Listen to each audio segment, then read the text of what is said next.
Exactly 50 years ago, August 26, 1974, famous American aviator Charles Lindbergh gone to the West, and he has been buried right here on the northeast side, northeast end of Maui Island, Hawaii, near this church. And now that's the first time when I visit this sacral place, every aviator's sacral place.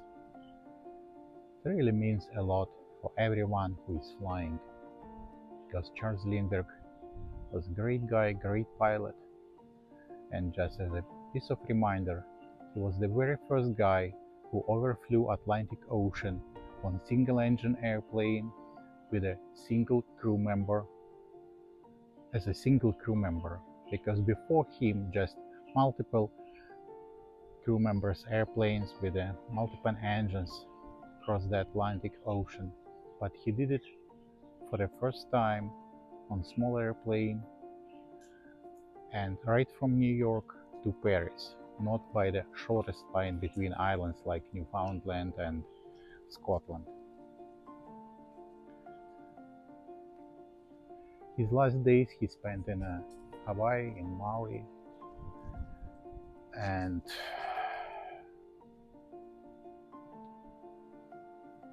that was his favorite place. When he understood that actually he cannot win the battle with the cancer, he just decided to spend his last days here. And his son told later to the journalists that after this doctor's information, he accepted this news as a, as a kind of perspective for the future adventure, and started to do his favorite thing, preparations. Let's visit this church and this gravel site. It's really peaceful and full of energy. I cannot explain even what kind of energy. You will feel it, I guess.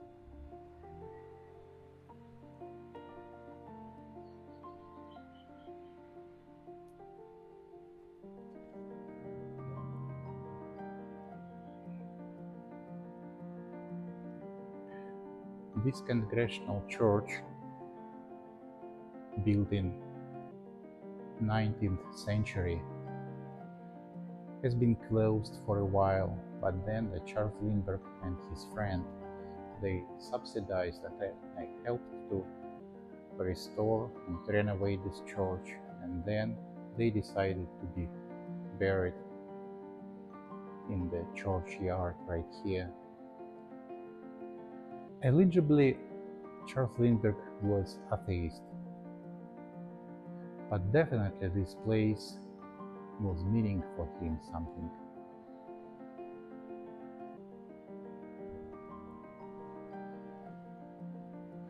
Welcome, visitors.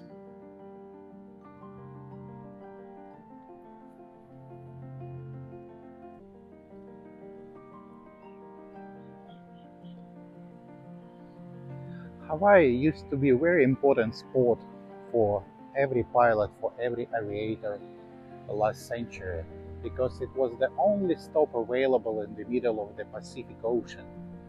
If you flew from Asia to America or from North America to Australia, something like that, there were very few options to stop by to refill your tanks, and one of the main options used to be Hawaii. That's why from here Emily Earhart started her last flight, and I guess this is the reason why Charles Lindbergh have chosen this spot as a place for his last trip to the future and silence. Here is the grave of Charles Lindbergh. He is sitting here in the church backyard under the shadow of spreaded acacia. And as you can see, there is no vertical monument, no crosses on it. It's traditional Hawaiian design. Charles Lindbergh allegedly was atheist, but he was willing to be buried here in the church backyard, what he supported during his life and financed the renovation of this church. And he made a design of his grave by himself during the last days on this earth, on this planet. Let's come over. This is the sacred place for every aviator, as I said. We can read here: Charles Lindbergh, born Michigan 1902, died Maui 1974. Actually, I spent first 10 years of my life during the same time. I was a school guy visiting the 4th grade class when he died. Okay, now we can read: if I take the wings of the morning and dwell in the uttermost parts of the sea. This is the reading from Psalm 139, if I'm not mistaken, 136, 139. And Charles Lindbergh stopped here. If I take the wings of the morning and dwell in the uttermost parts of the sea. If you will look back on the ocean side, you will immediately understand what he was meaning. But we know that the words following after that, because after that we can read in Psalm, and your hand will lead me, and your right hand will lay hold of me.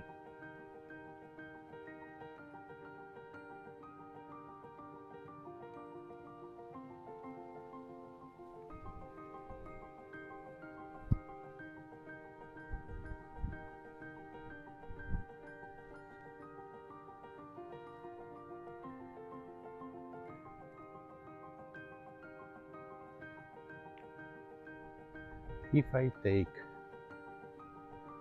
the wings of the morning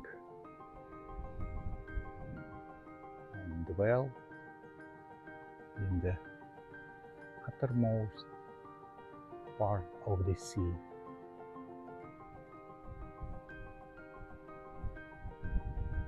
and he silenced it. I guess maybe he was hoping we will continue that psalm with the word follows, and your hand will lead me, and your right hand will lay hold of me.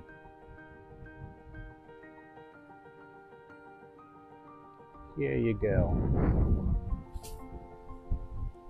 That's how the uttermost part of the sea, of the Pacific Ocean, literally looks like from the Charles Lindbergh grave, greatest aviator in American history. It was not the very first crossing of Atlantic Ocean by air, but all previous flights were made by multi-crew airplanes with 4 or even more engines, and some of them were flying boats, so it was safe enough. But Charles Lindbergh actually did it by himself on a very light, very small airplane, a land airplane, with no other chances than to win, to accomplish this flight, because he had no even survival equipment on board. He started not from the island, not from the Newfoundland Islands, and he didn't land in Scotland, so he didn't cut off his route. He started from Long Island, New York, and he landed in Le Bourget, uh, Paris. So it was basically the route that we can do now, just buying the ticket. It's happened in 1927. And when he died at the age of 72, he saw how other American guys reached the moon and spent even more time than he spent in the air between New York and Paris. They spent the same and even longer time on the moon. How amazing life. He was a very independent man. He was always thinking his own way, and normally he was just disregarding what other people are thinking about him. You know, he was living his own life, his own way. Think different. That was his primary way on this planet. That's how I feel, and that's how it was. And by the end of his life, he was able to say these wonderful words from Psalm: "If I take the wings of the morning and dwell in the uttermost part of the sea." He stopped here, but I believe he expected us to continue these wonderful words with other words from the same psalm. "And your hand will lead me, and your hand will lay hold of me."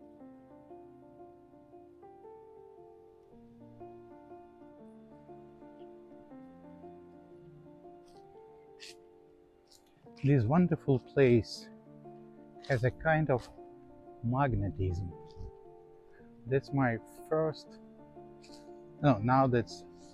my third visit here, and first time I visited this place in 2008, and since that time very often I think about this place, and I feel like it's calling me.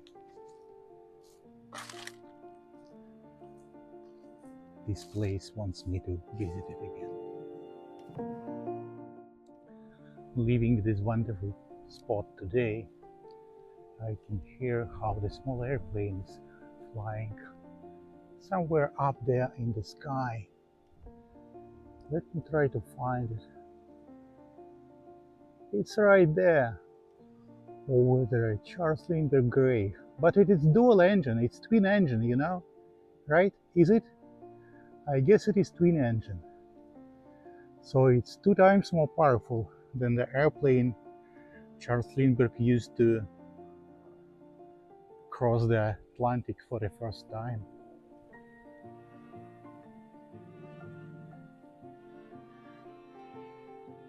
I am always thinking what I was doing, what I accomplished when I was 25. He did the very first single crew flight over Atlantic. What I did when I was 25. I have to say nothing.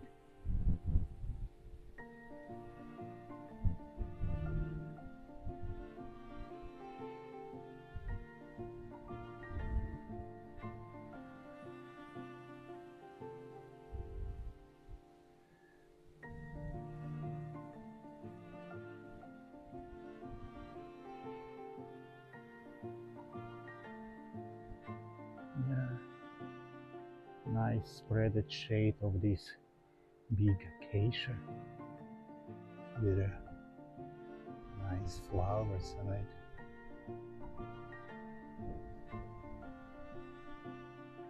Beautiful Hawaiian colors. Yeah, this sound of small airplane on the top is amazing. It's a kind of sign.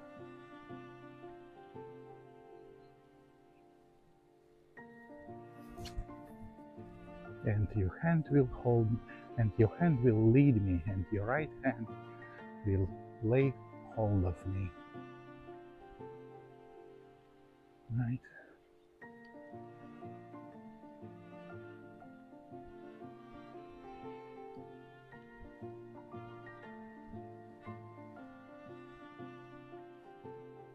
As I said, that happened exactly 50 years ago. Since 50 years ago, this great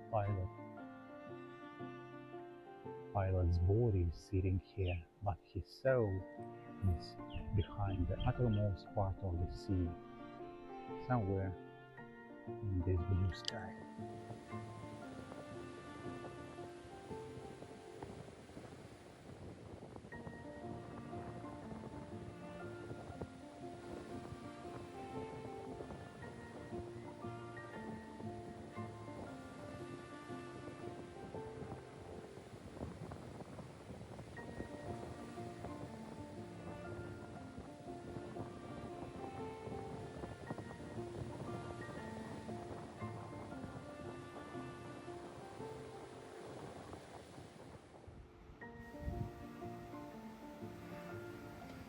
Well, this is the wonderful view from Charles Lindbergh grave to the Pacific Ocean.